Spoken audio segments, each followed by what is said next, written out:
पळत्याच्या पाठीमागे लागून हातातलं गमवायचं नाही, ही शिकवण लहानपणीच दिलेली असते खरी, पण कधी कधी आपण ती विसरतो आणि मग हातामधलं सुद्धा गमावून बसतो. त्या दिवशी तसंच झालं.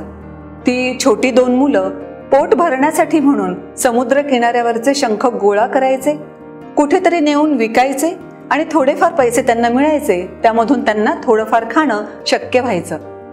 त्या दिवशी सुद्धा ही दोन्ही मुलं शंख गोळा करण्यासाठी समुद्रावर गेली होती आणि शंख गोळा करता करता एका मुलाला एक मोठा शंख सापडला.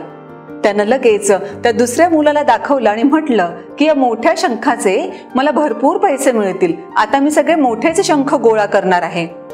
आणि त्याच क्षणी याला वाटलं की मी सुद्धा याच्यासोबतच शोधत आहे, पण मला मोठा शंख नाही मिळाला.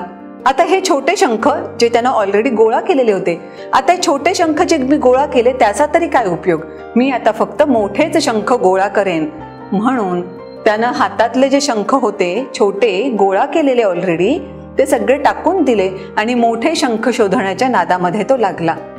कसा बसा त्याला एक मोठा शंख मिळाला खरा, पण तोपर्यंत या पहिल्या मुलानं यानं फेकून दिलेले शंख सुद्धा गोळा केले होते.